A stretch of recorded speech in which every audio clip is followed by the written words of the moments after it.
For those of you who have just joined us, my name is Arjun Bahadur. I am the lead for the Life Skills Collaborative. And on behalf of our team, I welcome you to the third session of LifeSkillsNet. For those of you who are joining us for the first time, the LifeSkillsNet is an effort from us to curate a platform that will allow organizations who are working in the life skills space to come together, to share, to learn from each other. There's a fantastic amount of work that has been happening in the ecosystem with respect to life skills. And I'm aware that there are lots of great organizations who are diligently doing their work, and we want to hear from them. We want to talk to them. We want to allow people to talk to each other.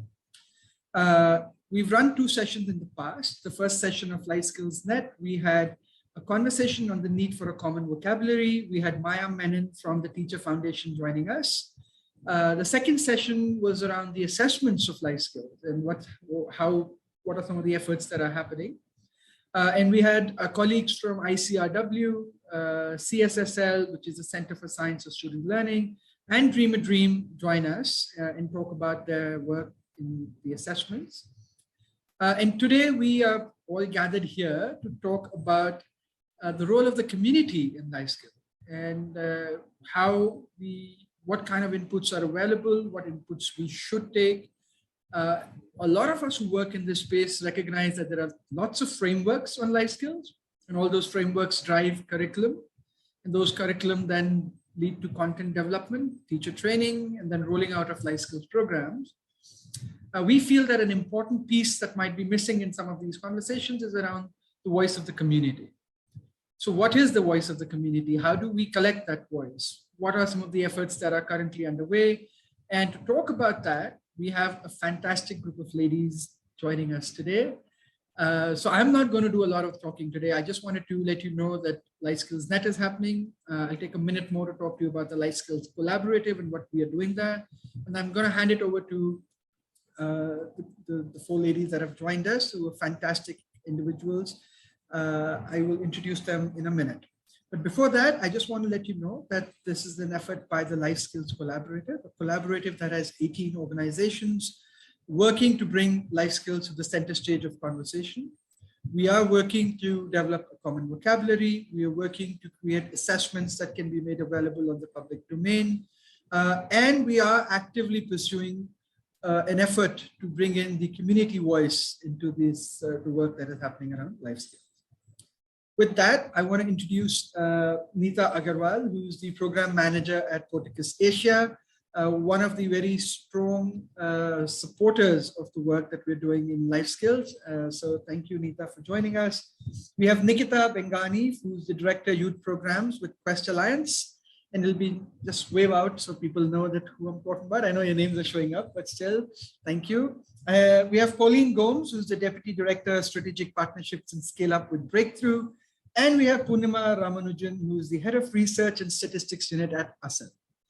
I've been fortunate to have the opportunity of working with them for the last 1.5 years. And I can promise you that this is going to be a very interesting session. They all are super competent, bring in tons of experience and some fantastic work that they are leading in the area of life skills. So I'm looking forward to this.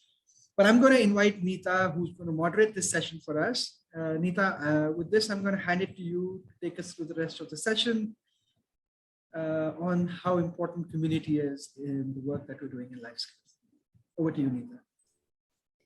Thanks, Arjun, and thanks the entire Life Skills Collaborative for setting up this space to discuss the topic of today, what we call very fondly as voices from the ground. I'm privileged to host this session and moderate this discussion with 3 of our partner organizations and representatives from there. I do want to take a step back and talk about what does participation mean to us, and more from a Porticus lens. For us, participation is inherent to our approach to philanthropy. We come from a space where we think we do not just want to donate, but basically we want to give voice to the community, a seat at the table. And essentially what that means is, can we see the world through their lens? What are their goals? And how can we help the community and stakeholders that we're working with? How can we enable them to reach those goals? and what could a transformative approach to participation in our work look like? That's what drives us. And how do we all can contribute to making sure that people should have a say in the major decisions that affect their life. And I feel like this is something that's very critical to this entire piece around voices. And the great house that that Voices has found in this collaborative of 18 plus organizations, and hopefully through such conversations, the drive would become even more bigger. One of the starting premise for us on Voices was most of the time when NGOs start working on life skills program, it usually starts with a needs assessment, usually at smaller scale, testing program components. But how can we make that more broader? How can we make that bigger than an individual organization's work? And I think that's where I'm lucky to be part of this journey with Life Skills Collaborative on Voices. And for us, the circle gets completed when we just don't know what the stakeholders want, but how it starts affecting policies. How does it start influencing the designs of life skills program? So I'll not go deeper here, but I'll now open up and invite the panel to talk more about their experiences, because all my colleagues here have much deeper experience on working on this. So just as a caveat, in this particular webinar, we'll talk about 3 different sections in our work.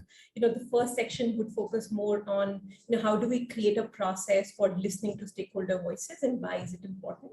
The second piece is where we would talk about, what does it take to design and implement such an exercise at a scale that we're talking about. And the last piece would be more around, the insights that we garner from this entire process of Voices. How does that flow back? What does dissemination look like? What does engagement around that look like? So broadly, these 3 big junctures is what we want to capture in the discussion today. So we'll start with the first one, deepening more on, listening to stakeholder voices. So Poonim, I would first like to invite you and would love to hear from you, what kind of data, okay, yeah, being recorded now, just at the right juncture. So I'll just start my question now, Purnima, which is, what kind of data is available in the ecosystem, essentially on communities' inputs on life skills, and what is the North Star do you have in mind for such an exercise? Thanks, Nita. Am I audible? Okay, great. So that's a great question to start this discussion from. And I think almost like you mentioned yourself, one of the kinds of literature that we find specifically in India is a lot of gray literature of the kinds of needs assessment studies done by organizations as and when they're beginning to, sort of either start programs on life skills or expand into new geographies, and then to understand what those contexts bring, how the program needs to modify, etc., etc.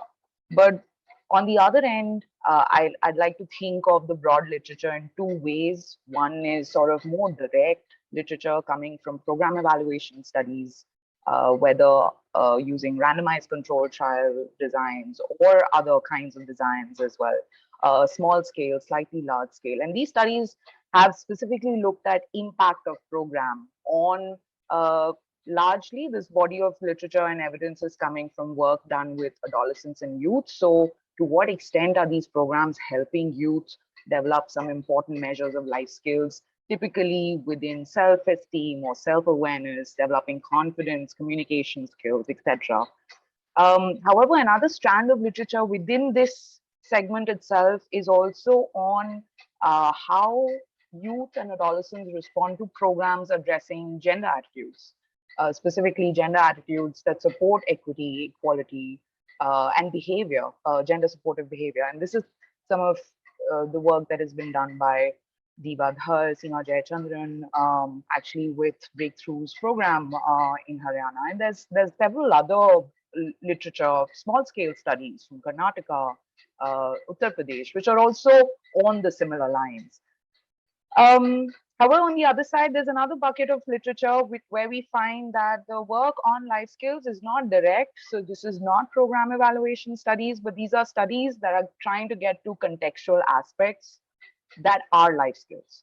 And so what I mean by that is, for example, Asar in 2017 had done the Beyond Basics study with about 30,000 youth aged 14 to 18, and we'd done a survey and assessment across the different buckets of activity, ability, trying to understand how, to what extent are they aware about digital and financial literacy or mechanisms out there in the world, and aspirations. And while these don't directly address life skills, they are intimately connected to life skills as well. We are also finding, especially in the last 5 years, a lot of new kind of research in India, which I'm extremely excited about, specifically looking at mental health, aspects of citizenship and surveys. So for example, there was just before the pandemic, I think Pew did a research with about 20 or 30,000 individuals in India, youth and adults, to understand religious perceptions on religious tolerance. Again, these are not directly connected to life skills, but they address important questions within this realm. And I think there's another bucket of, research looking at employer perceptions of new hirees and new recruits. And that's a whole different segment of research related to labor market outcomes and employability skills. And that's a very sort of specific segment of research literature that we find as well. So, to your second question, which is, did we have a North Star? I think with this bulk and, sort of diverse evidence literature, it was difficult to develop a North Star for voices from the ground, because our objective was also to go from a clean slate, not make assumptions.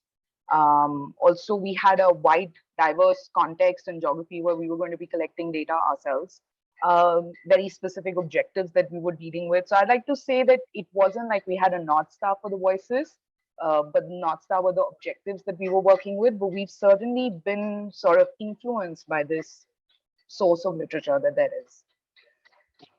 So I'll pause over there. Thanks, Purnima. So Pauline, my next question would be towards you, and also building on what Purnima just said about, how life skills can be interpreted so differently in different contexts. So, if you could talk more about, what are the contextual and social aspects that one should consider while, looking at life skills, would be lovely to hear from you. Thanks, Neeta. So just to add also to what Purnima said in terms of, the factors like mental well-being and what the pandemic pushed into focus, in fact, was the mental well-being and mental health. So similarly, there are lots of these social and chosen identities that all of us have. And these are some aspects that become critical to consider when looking at life skills. When we were also doing this exercise, we began to have a deeper understanding about how caste, class, gender, sexualities, these were the different kinds of identities that have a impact on life skills, the way in which all of us are able to get information about life skills, the way in which all of us are able to even get support on building our capacities around these life skills, as well as being able to use the life skills in a way that they can help us realize our full potential. Those are some of the aspects. The other being that, which I think adds on to the fact of the need for this kind of research, also is that these identities affect the way in which we are able to access technology, access information, and all of these skills then also help us to negotiate, to make decisions. And these are aspects that also need to be taken into context when we're looking at what life skills are, how is it perceived, who gets priority in terms of how that life skill gets built. So for example, if we're talking about communication and negotiation, more often than not, it's within the domain of the men folk. They're seen as more vocal, they're seen as more able to express themselves, to get things as decision makers, as leaders within, whether it's in the family or community or workspaces. However, these are again skills that are looked at a little differently for girls or even for women.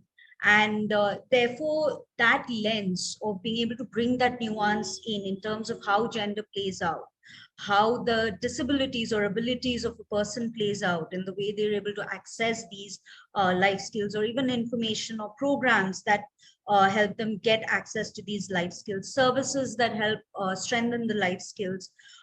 So for example, if there's a person with a certain kind of disability, are they able to come to a school building where, is that building accessible to them, where life skills programs are happening? Are they even seen as important people who should be getting life skills? Are they considered important parts or citizens of our society that, life skills is important enough for them?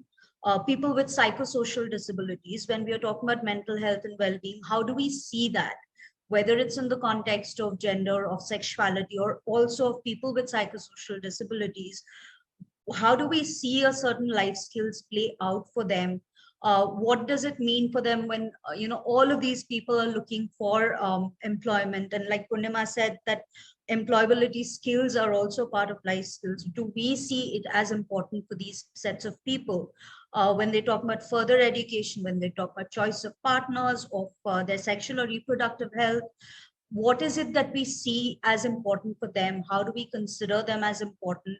So when we're even looking at life skills, are we talking to these sets of people, or are we talking to what we see as the so-called norm, the normal sets of people? So those are, I think, some social and cultural contexts and aspects that we need to keep in mind when we're looking at life skills.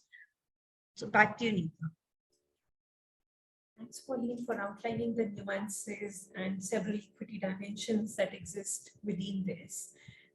Nikita, so now my next question would be towards you. And we've heard about this contextual background and also research that exists. Would love to hear more from you on how LSC is contributing towards creating this data point for the ecosystem around life skills. Sure. Hi, everybody, and really happy to be here. I think just to build on to what Purnima and Pauline have kind of already spoken about, I think the fact that there is a lot of work happening around life skills. There's, of course, a very different understanding across organization that exists in terms of what is life skills. And I guess, hence, we need some kind of a glossary. Hence, the Collaborative is also working on that exercise in parallel.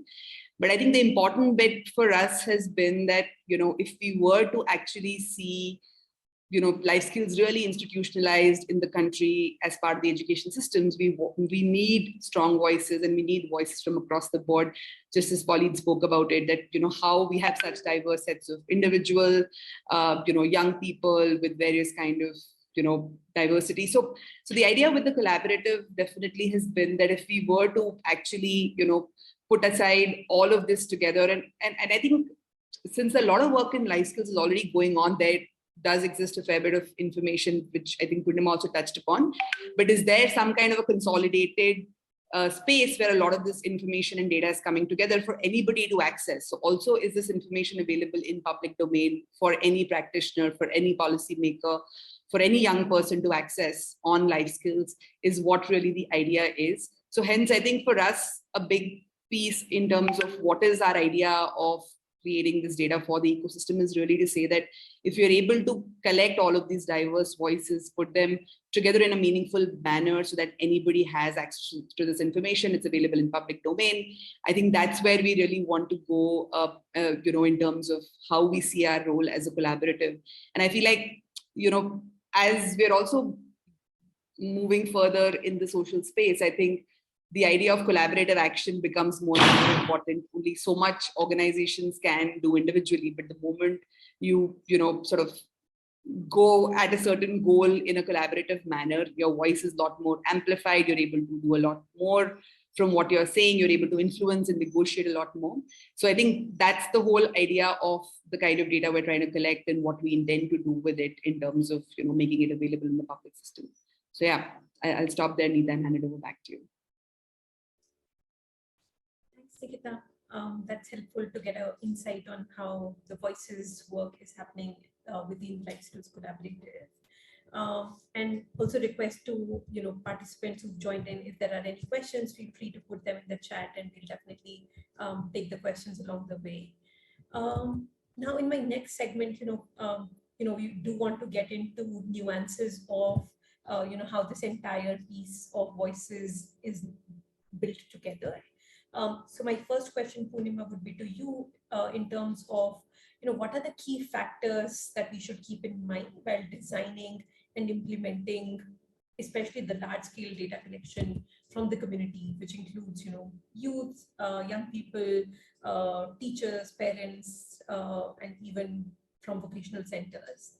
So Purnima, over to you. Thanks, Nita. So in any large scale, data collection and research with community members, especially parents, young people, adolescents, I mean, it is very important to keep a few things in mind. Certainly, keep the simplicity aspect of the survey and your tools is an extremely important point. And this connects to various aspects themselves. So one is language related issues. And India is so diverse, languages, there are multiple languages. So making sure that the terminology that you're using in your surveys is sort of contextualized, translated, tested across multiple languages and across actually all contexts where you're intending to take the survey. Keeping in mind that the length of the survey cannot be overburdening either for the respondent and certainly not for the enumerator who's going to be collecting your data. These are, I think, the three core aspects around which a lot of things happen. For voices, if I can speak a little more specifically, our challenge it has been, and I think continues to be in some ways, is to deal with the conceptual difficulty that life skills is. It is a difficult topic, issue, concept to ask about. Perhaps connected to the diversity of ways in which people make sense of it, people understand it, people talk about it. So then if you bring in aspects of terminology, so one is the conceptual idea, and one is just how do you ask about things that are conceptually difficult for groups of communities? Because there's a certain amount of baseline simplicity beyond which, the question that you wish to ask them also loses its meaning. So that was a challenging aspect for us to actually go back and get into during at the design stage. The other connected aspect for us was dealing with terminology around life skills, not just in English, but in the 7 different languages that we did the survey in. And to that extent, I think it was really useful to be working across organizations, with teams across organizations, with teams, working in diverse contexts where they could offer suggestions to make the tool more relevant, more specific to the geographies and the communities that we were working in.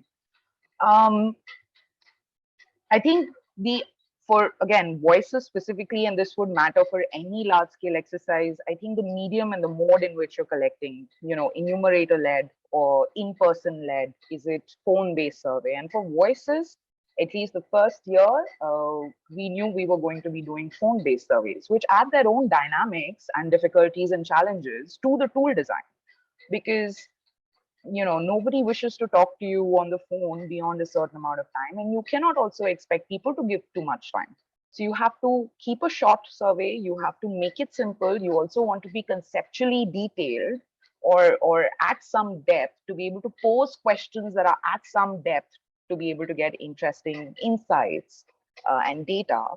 But I think doing the first bit was challenging already, and I think for us to manage to do this through a phone survey was, I think, even more challenging. And this I would then connect to, the working with enumerators and surveyors who may be joining us on these projects as data collectors and, professionals, enumerators who work on the field and do this. And I think it was good for us to all gather our thoughts together on how to work with them in order to ensure that the data that comes back to us is of good quality. And that meant thinking about survey processes and tool design, not just from the point of view of the respondent, who's the most important person in this entire research exercise, but also the enumerator, who's going to be collecting that data with you. So how do you standardize tool processes? How do you standardize terminology, delivery of the survey questionnaire in a manner? So I mean, to basically, I think what I'm trying to say is there are different components and all of them are equally important for us and should be as well for the voices exercise. I think it was dealing with the conceptually and the terminologically difficult topic that life skill poses, thereby designing tools that would also give us some interesting insights for us to bring back and work with, meeting our objectives, doing it on a phone survey, and then working with enumerators in this digital mode, which, given the challenges of connectivity, bandwidth, very often, those things are completely out of your control.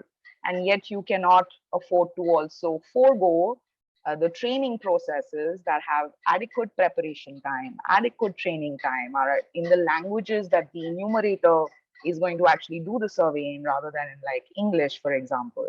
So all of those things need to be kept in mind and managed in as much detail as possible, because all of this then connects to the quality of data that we bring on board or are able to speak of afterwards. So I'm going to pause over there. Thank you. Thanks, Purnima, for outlining different elements that you've considered while designing the survey. Nikita, would be great to hear, when we design this voices piece, how have we created a system that allows for a scale up to know from more people around what's relevant for them? Yeah. So I think for us, like I said, that, the whole focus of the collaborative is that it's not like something that we want to do in a smaller way, but really find a way so that more and more organizations, more and more partners are able to contribute to the data collection exercise and are able to sort of amplify the voices of the context that they're really rooted in. So I think what was important for us to think about, and we're probably still building it up bit by bit, is to think about, like, if we were to do this voices collection survey, keeping in mind all the complexities that Purnima just spoke about, like, how do we design a system for scale, which will allow any organization, for example, to participate in, amplifying the voices of their context. So for us, I think it probably starts with even sort of thinking about that, how do we simplify the tools further so that more and more organizations can take these tools and run with it. We're aware that when we talk about diversity of context, there could be several challenges. When you're talking about younger adults, they still need a very enumerator-led approach. Some people may need translation support, simplification support. We're also talking to teachers, parents, and very different kinds of stakeholders. So for us, I think one thing that we're grappling with and trying to really break our heads on is that how do we really simplify the tools that anybody can make use of it? And we're also exploring the possibilities of seeing that if some part of the surveys at least could be self-administered, where anybody who receives a link is able to answer 5 questions on life skills in terms of how do they view the value of life skills, or what kind of life skills really think are important for them, or if they've seen anybody in their context who's applying those life skills. But how do we really do this in a simpler manner is what we're trying to think about. So one is the tools part of it. I think once we sort that out, the other then thought is that when we have all of this data coming in from various parts of the country, how do we digitize this data? How do we store this data?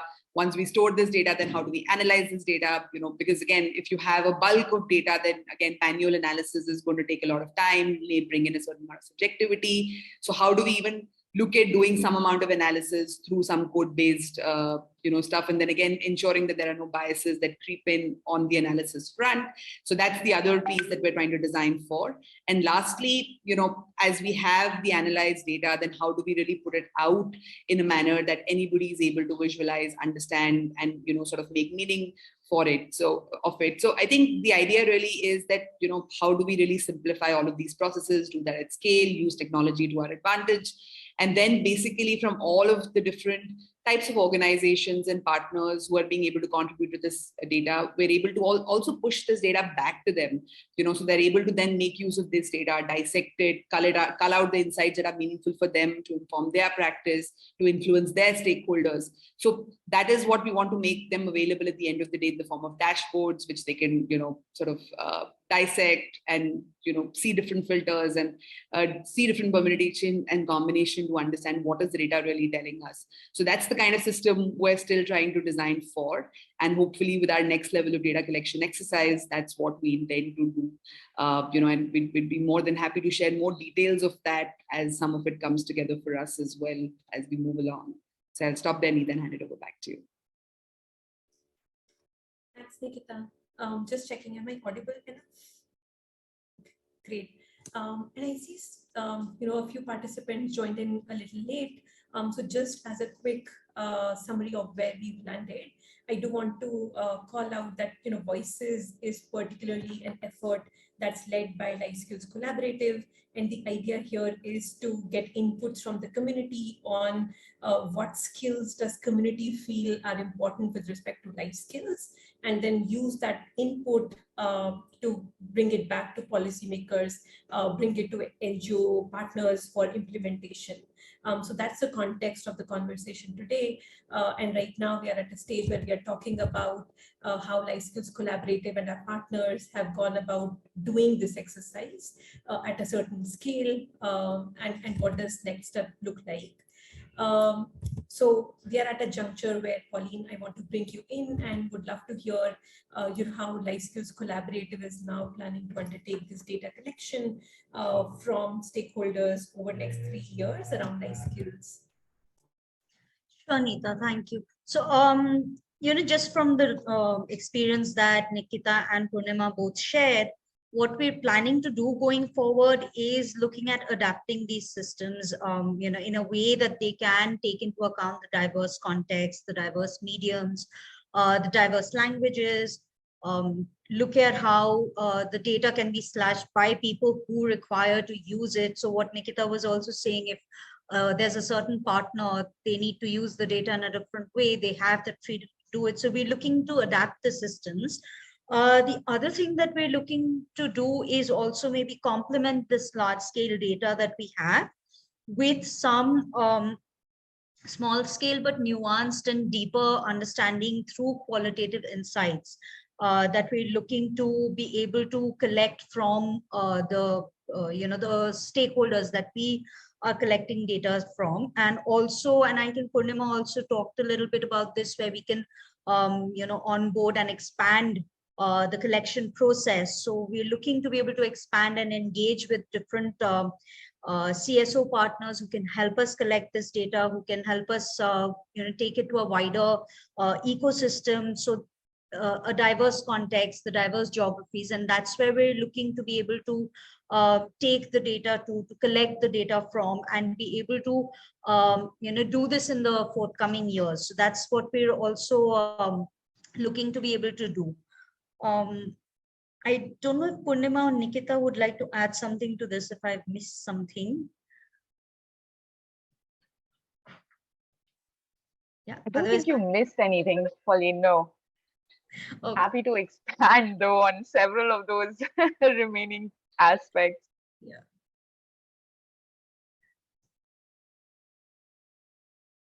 So back to you, Neeta.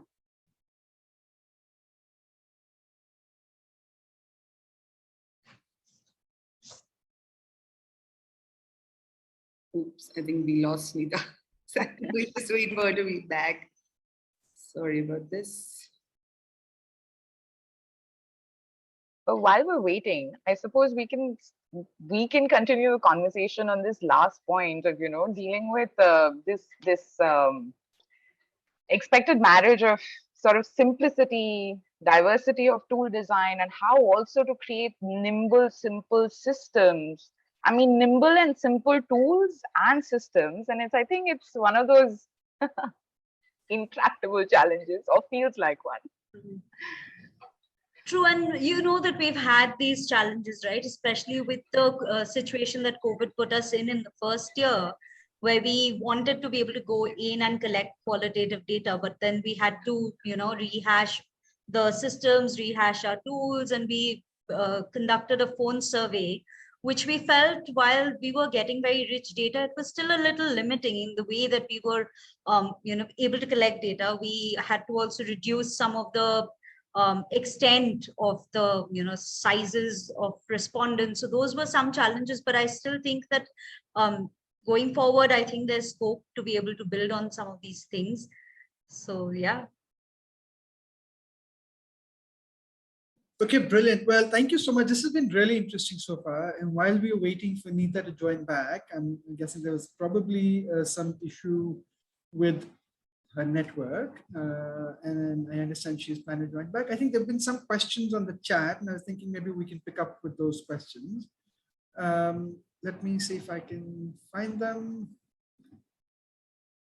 I think the first question that was posted was around any recent, and this may not be directly related to community-based inputs, but the question is around any researches that have been done with respect to people with disability, and they've gone on to be more specific about the types of disability. But I think if I, and again, like this is not something I know that we were planning to cover. So if this is top of mind for any of you, maybe we could share, talk a little bit about that, or maybe we can park that for later and we can get back to the person who's asked it.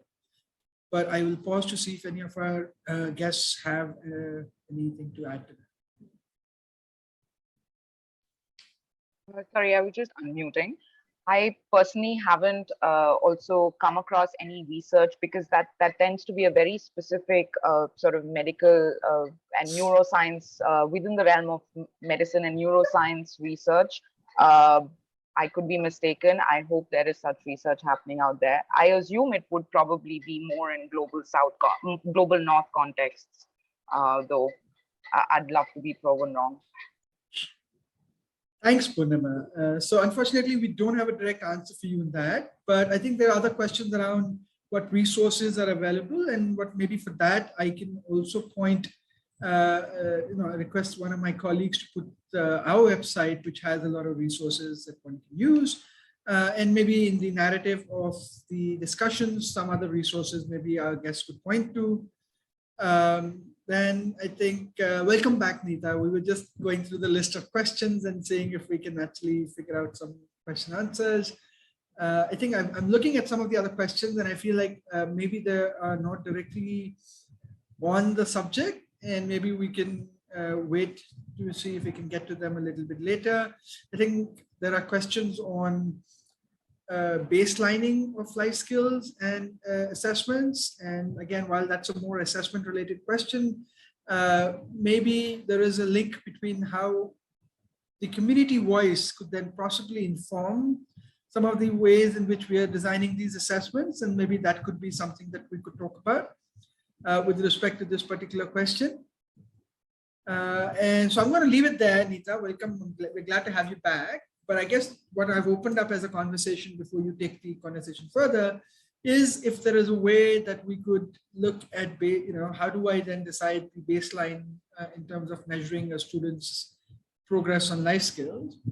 And like I was saying, it's more an assessment question, but it'll be great to understand if there are any ways that the data that we are planning to collect from the community could actually help inform some of the work that's happening on that front. And again, I'm looking at our guests, and I don't know, Purnima, if I can request maybe for you to kind of talk a little bit about that. And then maybe we could also park that for later. But I think it'll be interesting to understand, and I can maybe talk a little bit about that if I add to that, but I'm relying on Purnima's expertise here too. Over to you, Purnima, and then back to you, Neeta. Arjun, can I please request you to repeat the second half of that question? I had so the question, Purnima, was around, the question was more around baselining of, understanding where children are on life skills. And the question more was, because we're talking not on assessments, but on trying to get the community voice to inform the work that we're doing in life skills. Is there do you see a way that this community voice could actually impact the way we're trying to do a baseline assessment of where students are? And if there are any inputs coming from this that could actually inform people who are designing assessments? Wow, that's a great question. I don't know if I am the right person to answer that. On how to do baseline measurements, I know we have sort of a battery of different measurement scales for life skills across the board. Some that the LSC is actually working on, and we're hoping to, hear about that also soon in a couple of months. But also available other measurements for life skills. And from the literature that I've read, from what I understand, of course, there's a diversity, and there's also call to standardize some of these measurement scales so that data can be comparable, etc. But there's also another perspective to this, that measurements also need to be contextualized and sort of developed specifically for the program that you're evaluating and the context that you're evaluating in. So I think, again, in terms of actual resources, I'm happy to, paste a few links. There is a fantastic report by one of our LSE partners, Dream a Dream, which sort of is a synthesis, almost like can be read as a synthesis paper on research and measurements. They summarize some of this work very well. In terms of, to the extent that working and understanding community perspectives on assessments and how they can impact assessments, I am not an expert in assessments, but I will say that I think at some level, maybe Neeta might have something to add, but at some level, within the education space, there's a lot of assessment on a lot of different kinds of things. So also like an assessment overhaul. So, and maybe some of these aspects on life skills, they are difficult to measure. So you also want to allow for easier measurements. And so does everything need to be a long standardized scale of measurement? And maybe there are, more other innovative ways in which we can gather similar sort of evidence, maybe not assessment data, but other evidence that points to youth having developed or sort of developing these attitudes and skills. So I'll pause over there. Unfortunately, I don't have actual resources to offer at this point. Thanks, Purnima. That was great. Maybe I'll just add a couple of points before I give it back to Neeta. But Nikita, you have your hand up. Please, I'm going to invite you to kind of comment. Go ahead. What you're going to say, I'll come after you. Okay, well, thank you. I was just going to say, given that as the Life Skills Collaborative, we are working on assessments as well as we are working on the voices piece, which is to get data from the community. And we are also trying to build a common vocabulary. So I think Purnima was pointing out to some of the challenges of actually building assessments for something like life skills, right? And how contextual they need to be. And a lot of that contextual input I find can come in through an activity like voices, which is bringing community's voice into this. So does grit mean the same thing to everybody everywhere? If you're designing an assessment around grit, how are you going to make sure that that assessment is relevant to the stakeholders for whom you want to design that? And is the voice of the community going to help you understand how you frame those assessments? And in our experience, the point that Purnima mentioned about the life skills being very contextual is, I cannot emphasize how relevant that is. And because we are also working with Maharashtra, Rajasthan, Uttarakhand, Mizoram, 4 very different states, we've also got the opportunity of understanding how things that might sound similar to us are actually mean very different things to people, in these states. And when we start talking about children and adolescents, that actually becomes even more relevant. Because for those children, these inputs are coming in from their local society. They haven't been exposed to the larger, wider world for them to understand those nuances. So for me, I think inputs from the community become very important for anyone who's designing assessments. For us, it is also important because we are also using this input from the voices, from the community, to inform the glossary. So, and a question, for example, what is adaptability in Hindi or Marathi, will probably give very different answers even from our audience members here. And I'll encourage you, can you put down on the chat as part of the audience on what adaptability means to you in the language that you might be comfortable with? In our experience, when we translated it into Hindi, and then when you translated it into English, we actually ended up with the word adjustability in many cases and not adaptability, which means very different things. So I think informing glossary, which then became the foundation on which our assessment tools were built. So when you're building an assessment, you're using a definition of that skill to build your assessment on. And if that definition is not accurate, If your definition is meaning something different from what people are understanding that term to mean, then again, you are not assessing the right thing. So I just want to build on what Purnima had said, that there is, I think, a very strong connection from how we can use the community inputs in designing something. Sorry, Nikita, I'm going to invite you to act. And I see Pauline also hand up. So Nita, I'm going to give it back to you to moderate it. So I'm going to step back. Yeah, I mean, I think I would just add a very simple layman's perspective to this whole thing. And I apologize to all the scientific tool makers and assessment developers here. But I think for us, like at Quest, when we started our journey with life skills about like almost a decade back, right? And we were working with like Jan Shikshan Sansthan, which really focuses on working with women from rural contexts, you know, who are literally like uneducated or very, very new literacy is what they bring in. And we were trying to see that what can we do as organization to empower them. And for us, you know, like just doing a pre-FGD to a post-FGD, we could see such big change in the way they were talking, the confidence they were being able to, show, you know, the kind of questions they were asking. So sometimes, you know, one is a very tool-based scientific approach, which helps you create evidence on paper. But sometimes it's, you know, life skills being also a little bit more intangible, more commonsensical. It's also about like feeling the change that you're able to see as a result of your intervention. So sometimes just even the conversations that you have with your stakeholders and what are the changes you're being able to like sort of see in them itself speaks volume. And for us, like we had literally some of their mother-in-laws running behind us saying that what have you done to our daughter-in-laws? They don't listen to us anymore. They're asking too many questions. What's going on, you know? So, and we're not going to send them to your program anymore. So I'm just saying that there are also those very, very simple ways of measuring some of these skills. These might not be very tool-based, but just simple conversations, FGDs of what you were feeling earlier to what you're feeling now, and being able to record that meaningfully and make hypothesis out of that itself could be a very, very powerful way of just measuring some of it. Is just the perspective I wanted to bring in. Hi, I just wanted to add to this where, you know, we talk about assessments, and I do to quite an extent agree that there isn't a standardized format, because it is difficult. It is very contextual and there isn't a standardized format. But very similar to what Nikita said, at Breakthrough, we've also had a similar kind of experience. You know, when we started working with adolescents on what we called our adolescent empowerment program, we were talking about gender-based discrimination, but we had life skills built into that.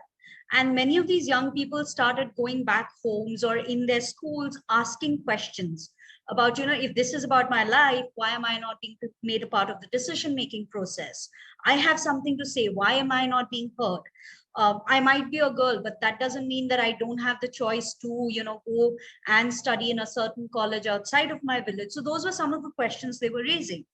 And many of this data we did not collect via FGDs necessarily, but they kept coming to us during our interactions in our school programs, in our community programs, from even parents who were, you know, parents and other adults in the community who were a part of our other engagements, where they said, like Nikita was saying, "Aapne hamare bahuon aur betiyon ke saath kya kiya hai?"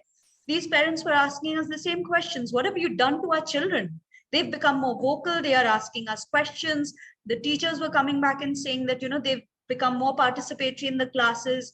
Some of them even came back and said that it's a great change that they've started noticing, that a quiet child who would often just sit at the back and maybe, you know, engage in side conversations or doodling were actually now taking part in the classroom, in the family conversations, more engaged with their siblings. They were more active and doing things within the community. So even if we look at some of the life skills development, I think it is in that everyday story that we can start capturing some of these changes, and which is where I think even the RCT that we had done, which Purnima also mentioned in the beginning, which looks at our Taruki Toli program, has been quite helpful in seeing how that change is sustained over a period of this program, you know, that we've had, which is now almost 5 years. And those are ways, I think, in which we can, if for the lack of a better word, if you want to call it assessment, but those are ways in which perhaps we can assess how life skills has impacted, played out, and what is the way in which it's also, you know, looking at future impact for these adolescents, for the community members, Because today we do find the community also recognizes to some extent that it's important to have these kinds of conversations. It's important for them to be able to be more supportive towards these adolescents when they come up and ask for very simple things like, I want to be able to study for another year instead of getting married. So delaying their age of marriage and looking at, extending their education. So those kinds of conversations which weren't happening earlier are happening in a way that they are assertive but not aggressive, and yet in a trusting, communicative, and in a amiable manner, so to say. That's what I wanted to add. So back to you, Arjun and Neeta. Thanks, everyone. Thanks, Arjun, for filling for me. My laptop crashed just in middle of the session, so I had to join back again. So this is a real life skill demonstration to step up during the need. Thanks for that. And I see that some of the participants also agree to what has been said here. Somebody said, Saranjeet, we do get similar reflections from the community and school. Probably, I think, to the experiences that Nikita, you and Pauline have shared. So I do want to keep us going. And, I want to bring us to our third piece, which is more around, what is it that we've learned from our community around what life skills do they consider as important. So Purnima, my first question would be to you here, and it has two parts basically. So one is, through this exercise of getting voices from the community, what are some insights that you're already starting to see? And second part would be, how do you make sure that data is being shared with the community is useful and impactful for them? Yeah, over to you. Thanks, Neeta. So I don't know if we put this out, but we can perhaps. We earlier this year we were able to do the voices data collection, where we've been able to conduct the survey with over 25,000 respondents of diverse backgrounds. So this included adolescents, age 11 to 14, youth from the ages of 15 to 22.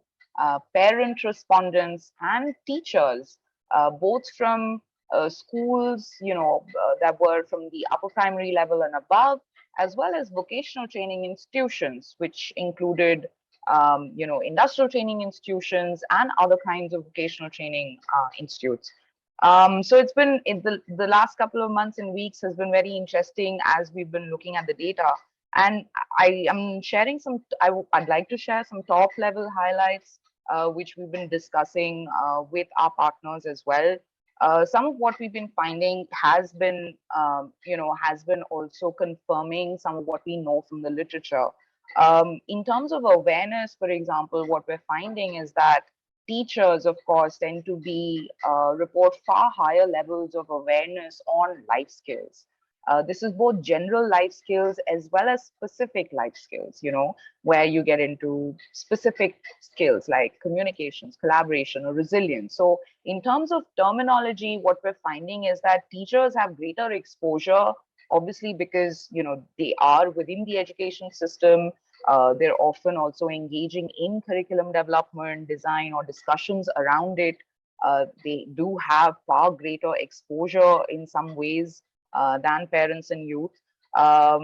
So there is definite sort of considerable variation between the awareness levels of the different stakeholders that we've surveyed, with adolescents and parents actually reporting very low levels. And some of this is explainable because of age and development related factors, but also because we see associations between exposure to just formal education or years of schooling. Which is to say that, as a proxy, greater your exposure to different kinds of situations, circumstances, higher grades of schooling, you're likely to become more familiar with these concepts and terms. And that's something that is some of what we're beginning to find with our data as well. In terms of, we had a couple of questions in our tool, which were aiming to identify sources of influence and sources of learning, especially for youth and parents from their perspectives. And so in conversations, what we find is across the board, everybody responds as saying that older adults around us are responsible for teaching us, or those are the sources of our learning. And that makes perfect sense. And, from our respondents, we know that the highest, they often reported, certainly parents and youth, for example, said that teachers are the first source of information, for example, on learning life skills, followed by parents, followed by other members of the household. This is for broader general life skills. But when we start looking at data by specific skills, what we find is on average, youths do not seem to report as many sources of influence or sources of learning in the same proportion as they report to being aware of these skills. So some of the skills, for example, we were just recently looking at the data, some of the skills where youth know more people than they report knowing on the skill are things like respecting diversity, empathy, initiative, perseverance. And I'm just picking up, slivers of data, without actual measurement indicators. But it was really interesting to see that more youth reported knowing that they knew someone who had or embodied the idea of initiative taking or perseverance or empathy.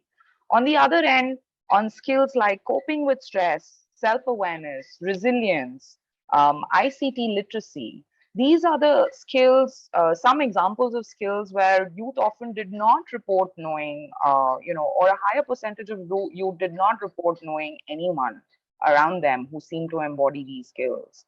So, of course, I mean, one can say that in the middle of a phone survey, how can you expect people to suddenly think of an example or think of someone? But I think, some of these data also tend to indicate what comes to mind most often, and what is, in order to indicate what is often most talked about around them as well. So, I mean, of course, those are interpretations that we can draw from the data, but, some of this is also coming out. And I think the last one that I perhaps already spoke about was, we've been beginning to look at, again, associations between different contextual and background characteristics of youth and adolescents and parents, and the extent to which, they reported being aware of these different skills and what they understood of it, and whether they knew people around them who had these kinds of skills according to their own selves. And here what we're finding is, again, I think some of this I mentioned earlier, which is that exposure and experience does seem to matter to people's awareness on life skills.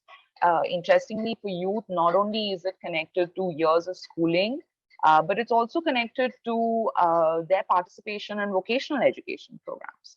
So we had some questions in the tool that had asked youth about whether they'd ever done a skilling course or a vocational education course.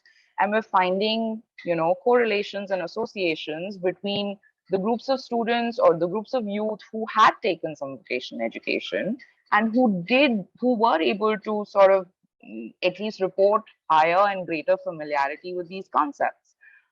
So that is also an extremely interesting thing. It may not be true for every single skill that we have asked questions about, but on the whole, we are finding patterns that do indicate that the greater opportunities or exposure youth have and young people have, they're going to be able to develop these skills. But of course, the supporting environments need to be there. So I'm going to pause on the data bit of that question, Nita, and go to the second part, which was, if I remember, is that, how do we wish to use this data and share it with the community? And in terms of our voices, I think, community can also be understood in so many different ways. We have a community of sort of fellow practitioners and fellow researchers who are working on advocacy and other research, etc. And then there's the community of the community that we work with and work for, rather. And these are students in school, I mean, different program contexts, rural students, urban students, youth in formal education programs, not in formal education programs, and so on and so forth. And so thinking about what kind of data, who is the audience, I think those two questions have to be asked together. Of course, the data would need, the insights would be the same, but the data needs to be communicated very specifically, very differently for different groups of respondents. And I think it would be interesting for us to, not only take back this data to our community of participants, in order for them to see, how fellow youth across, 11 states where we've done this survey have responded to, but also program and practitioners in the space, for them to understand also, how communities are responding to being aware or understanding life skills in their different contexts. So I'm going to pause over there, and perhaps, maybe Nikita and Pauline can add to it as well. Thank you. Thanks, Purnima. I think you've given us the tip of the iceberg in terms of what insights you're seeing, and it has aroused our curiosity to quite a lot. And I see Arjun is also adding details in terms of we've got data of 25,000 people across 11 states. So, I'm sure our participants here are also equally enthused to know probably when should we be looking at being able to see this data like live out there. So maybe, I don't know, between Purnima, Pauline, Nikita, or Arjun, if you want to also talk a bit about, when are we planning to bring back this data on the forum? So, Neeta, we're actually in the process of analyzing this data right now. And we're hoping that towards, say, somewhere in October, November, December, between those months, we can bring out the final report. But we're also looking to be able to come out with a few insights as and when they come, to share some insights that they come. But I think I would also like to talk about who are we planning with to share the data with as of now, what we have as a group been, mulling over, because we do realize that the communities, the stakeholders from whom we've collected the data is also an important aspect to whom we need to go back with what they've said, so that they're able to understand how their other peers are able to, are seeing life skills as what do they understand by it. So we're looking at a few, groups of people, to be very honest. They do include adolescents, youth, the parents, the teachers, the CSO and NGO partners, like Purnima was saying, and also the policymakers. We're looking at being able to take these insights to the policymakers so that we do know our NEP and the youth policies have life skills critically in, the policies itself, and therefore being able to design programs and look at how the implementation across and at scale can happen. So those are aspects that we hope that these kinds of insights can actually strengthen. So we're looking at being able to take the data to the policymakers. We're also hoping that the voices can add to the nuances of the way in which the programs are designed, so that the contextualization that we've been talking about, earlier as well, is also taken into account when these programs are being created. Similarly, with community members, like I was saying, in our work at Breakthrough, we've seen how community support is critical.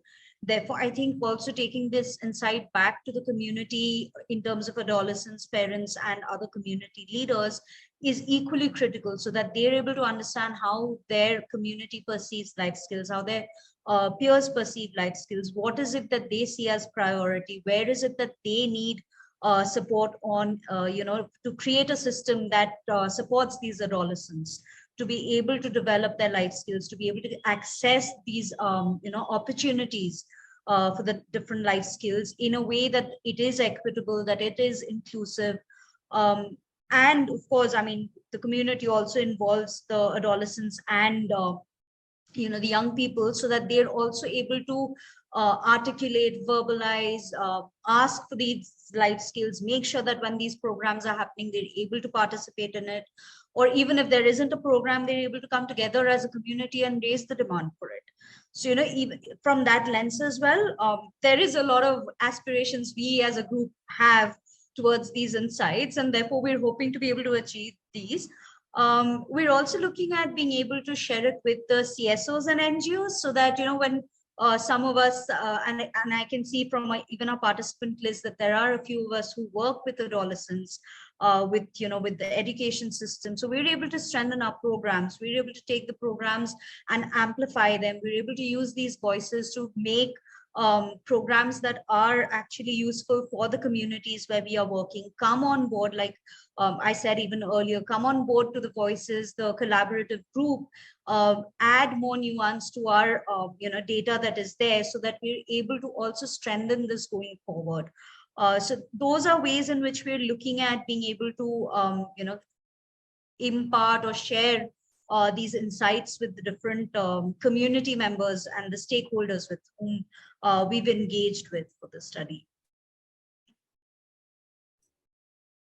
Thanks, Pauline, for that voiceover. And I'm sure everybody's quite enthused with what you've mentioned already. Nikita, would love to hear more.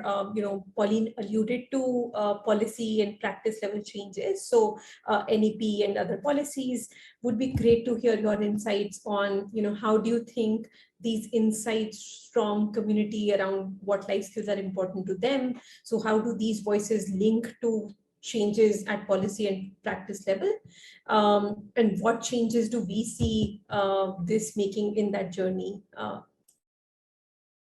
Yeah, I think Pauline talked about it, and I can maybe add a bit to this. I think a couple of things we're thinking about from a collaborative front. One, I think as part of the Life Skills Collaborative, we also have a dedicated government action kind of a track, where we are in a very focused manner trying to work with government systems at a state level, at a central level, to see that, how do we take what we're learning to different functionaries, as a collaborative itself. So I feel like that's one way in which we are at least thinking about it. And I'm sure it's going to be a journey to actually be able to sort of take meaningful voices for the government to feel convinced. I think especially post the new education policy, and it talks in a very big way about life skills, about social emotional skills. So I think government systems are a lot more open to sort of integrating life skills in a more institutionalized manner. So that definitely gives a lot more push. And I'm personally extremely positive and hopeful that, if the core purpose of our education system is to enable young people to really thrive and not necessarily just survive in this world, which is so uncertain, changing so fast, then, the core focus becomes that how do we focus on the well-being and thriving of young people, and life skills plays a really, really critical role. So that awareness definitely is a lot more in the policy makers now. I think people are still figuring out that what is the way to integrate it, into the systems. So that's something we're also trying to do as a collaborative, very strongly.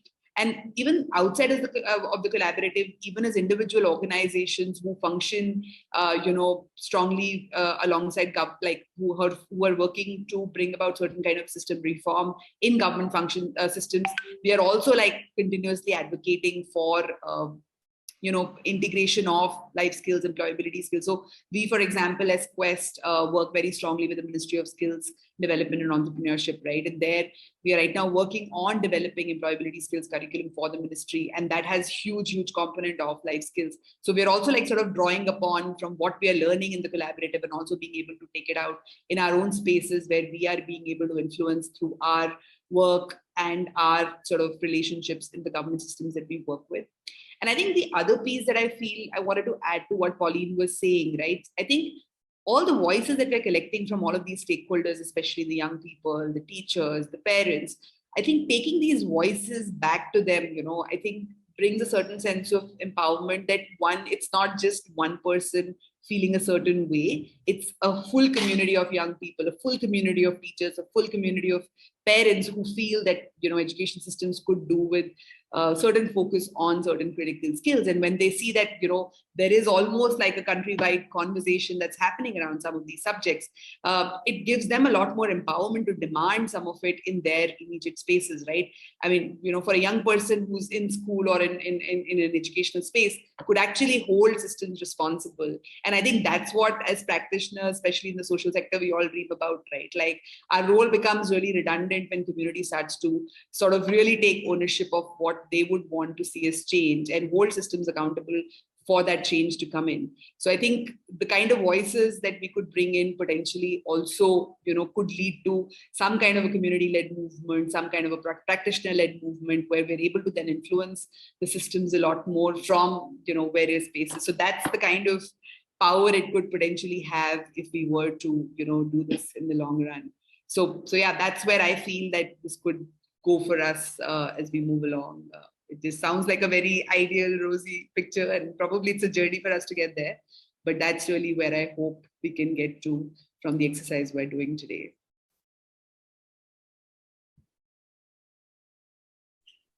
Thanks so much, Nikita. And I think it beautifully closes the loop in terms of, you know, what we hear from community, how it goes back, and how does that spiral into a loop of action, and action at various levels. So with NGOs, with policymakers, and practitioners in different ways and forms. So this is one way in which, you know, we hope to influence the space. So thanks for that. I know there have been some questions. I do want to pause. We've got a couple of minutes. If somebody would want to, you know, ask a question to any of our panelists, feel free to raise your hand and come ahead.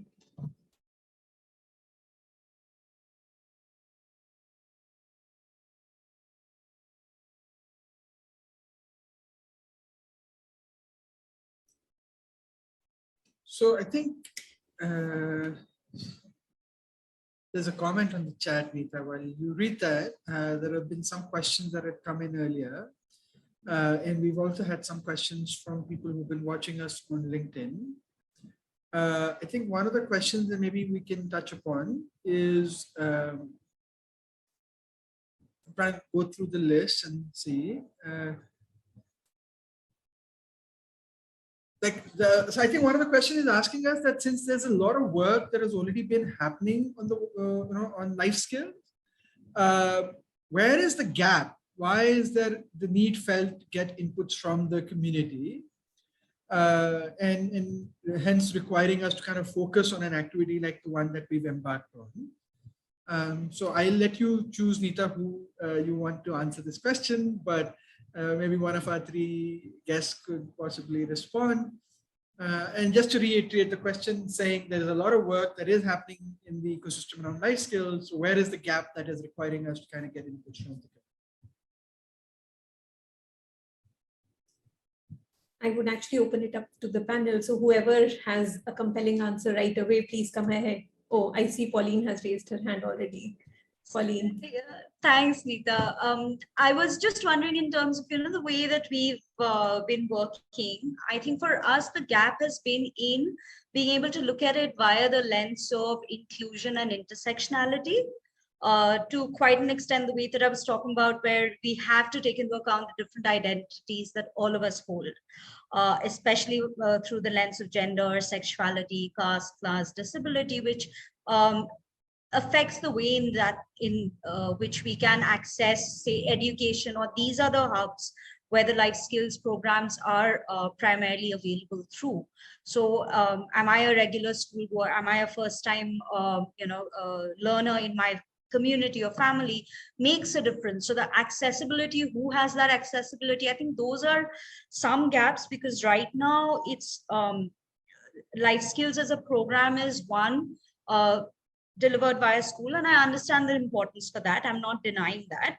The second bit is also, it's more, I think, in a very linear kind of a manner, that if, for example, I'm talking about communication or decision making, it's seen that everyone understands or needs it in the same way. Rather than that, can it take into context the fact that a girl from a girl with some kinds of disabilities might be communicating differently versus a person who doesn't have disability, or a person who is of a different sexual orientation. Their communication channels may be a little different. So, how do we contextualize the learner, or if we want to call this person the learner, how do we contextualize that person's surroundings to the kind of inputs that they require, while the life skills that they might require is the same? So I think those are some of gaps that we have to also look at. And that then becomes important to see from the different lens, like we were saying, that is there inclusion in it, is there equity within it, is there these different lens that we are bringing in the way that we are designing the programs, and therefore the way that we are collecting voices from the communities is important in the way that we're taking it back to these different stakeholders with whom we've collected the data. So I think those are some of the gaps, and that's why a collaborative like ours becomes critical in my opinion. I think just to take on from there, if I can, Neeta, pretty much on the lines of what Pauline just said, but also connecting back to that first question that you had asked on evidence. I think because of the nature of because a bulk of the literature is a lot of coming from program evaluations context, the aspect of not I'm twisting my tongue on that word right now, to be able to generalize findings and sort of contextualize across different geographies. There is no such research or evidence in the space currently. And I think even with voices, we've been able to do a piece of what we wanted to do and we still wish to do. But I think those are the gaps that we want to fill in the realm of trying to understand what is it that communities, which is youth, parents, teachers for now, and adolescents as well, younger adolescents, how do they understand? How is it that they understand? How do they vocalize? And this is also to connect to trying to understand whether there are contextual factors that are conducive for the development of life skills around them. And again, while there is, a lot of evidence which will be available from program literature or RCTs on that, I think to basically broaden the base of evidence on life skills is what we all came together to do.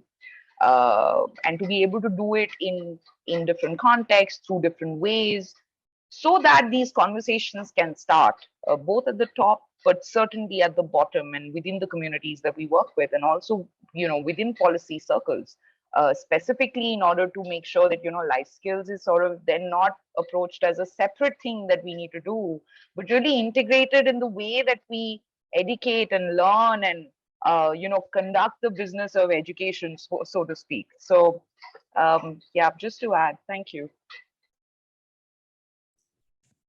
Thanks, Purnima. And I know we are almost coming towards the end. So Arjun, if you allow me, I do want to put all of you and ask one last question from all of you. Would be great if all three of you can answer this.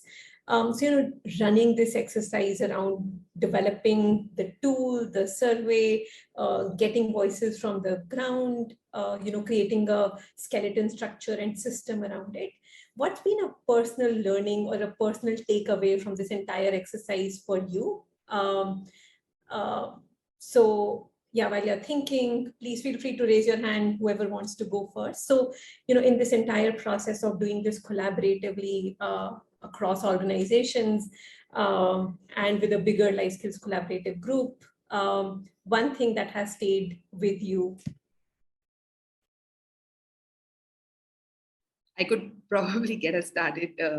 I think for me, one of the learnings or one of the insights, or rather the challenges, I think has been always to this, find this balance between scale and depth.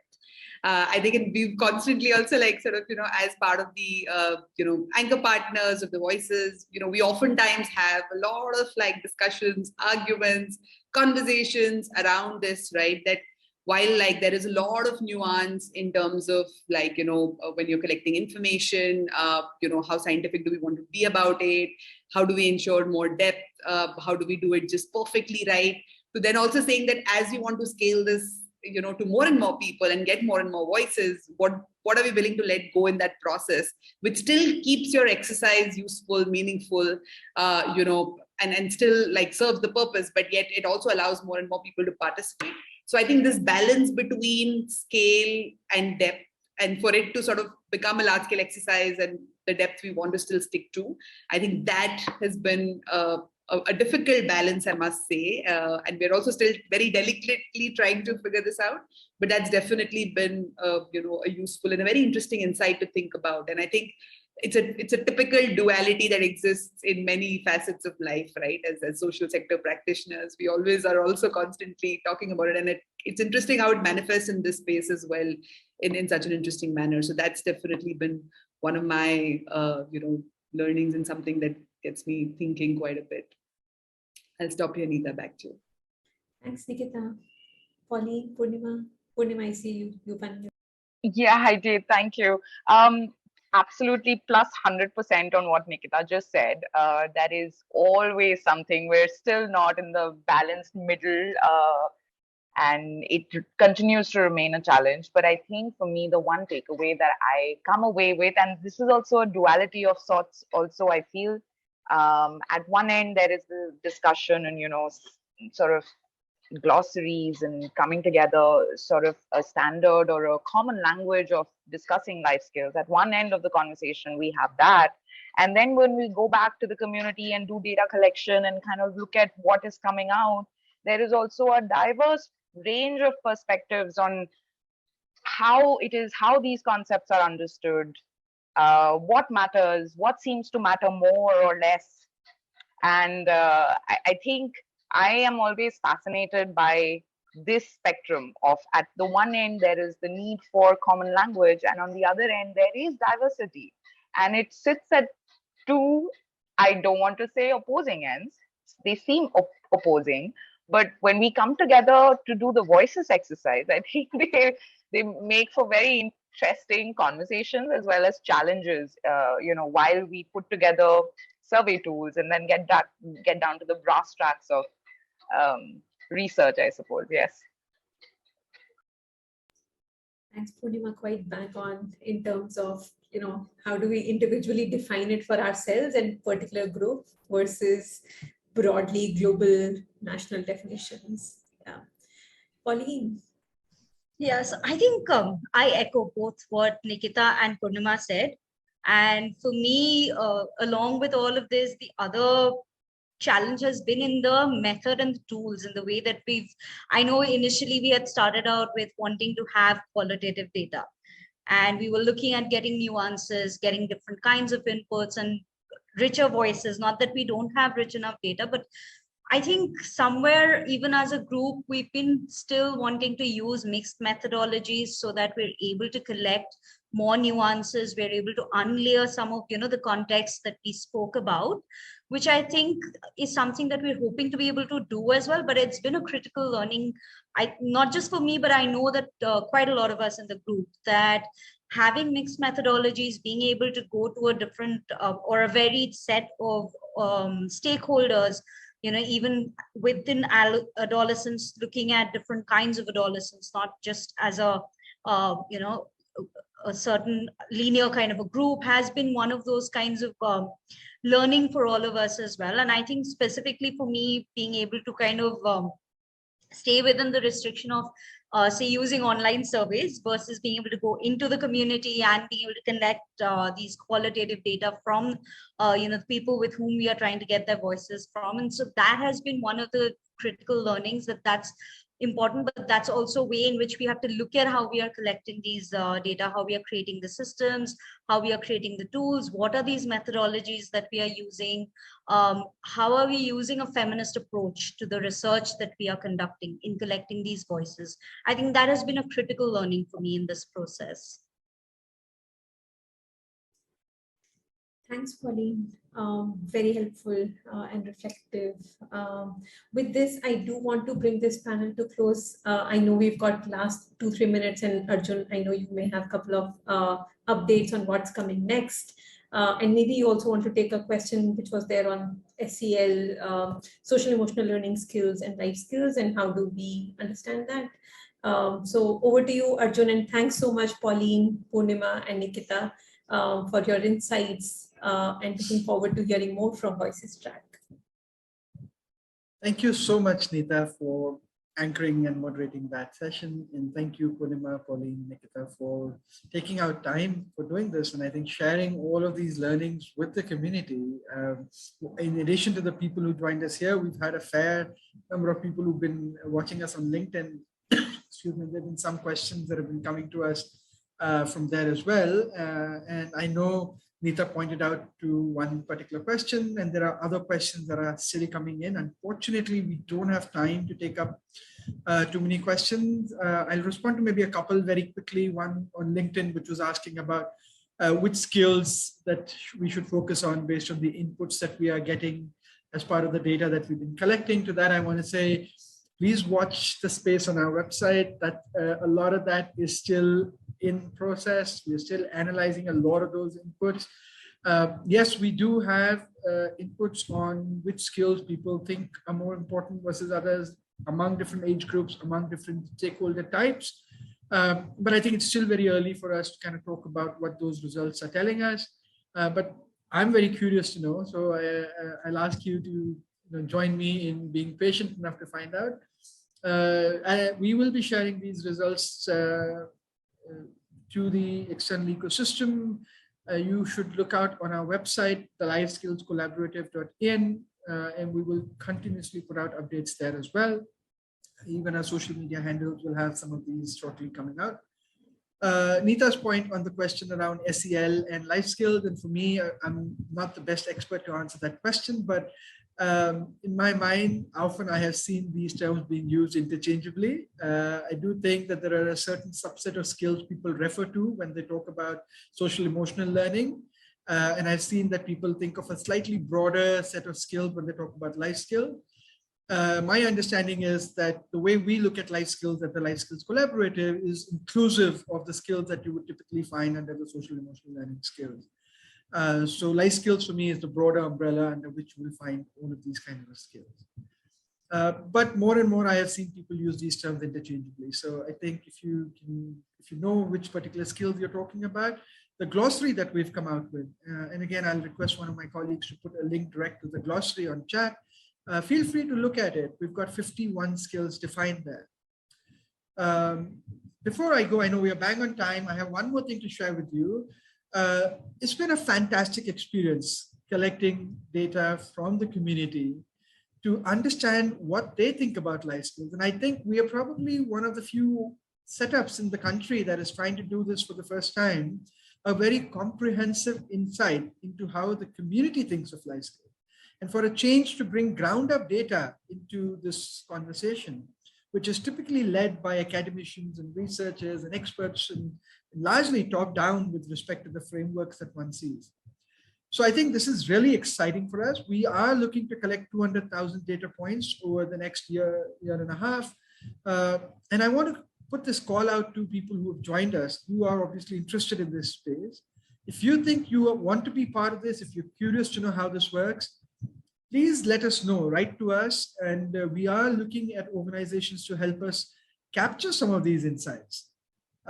So we will be following this up with an information session, an information workshop, so to say, sometime in July, where if you register with us, and maybe that link can also be posted on the chat, let us know, and we will invite you to find out more details about how you can actually be a part of this very, very interesting exercise of finding out how people on the ground, people who you deal with on a regular basis as stakeholders, children, adolescents, teachers, parents, what do they think about life skills, and how can we use their insights in the programs that you work on and you design? Having said that, thank you very much, Nita. Thank you, Nikita. Thank you, Pauline. Thank you, Purnima. It's been an amazing experience. I also want to thank everyone who joined us today. and those of you who are watching on LinkedIn. And we will soon put this out on YouTube. And I know that many times people like to watch it post the fact whenever they have time, and we will share those links as well. Do follow us on our social media handles. We will come back next quarter. The LifeSkillsNet meets every quarter. And most likely, we will have some more experts joining us next time we meet. If you are interested in sharing some of your work, please write to us and tell us about what you're doing in life skills. And maybe we will invite you to share with everyone who's here and who joins us to hear and learn from your work that you've done. With this, I will close and thank you everyone once again. As part of the Life Skills Collaborative, I thank you on behalf of everyone who's been working behind the scenes to bring this together. So thank you.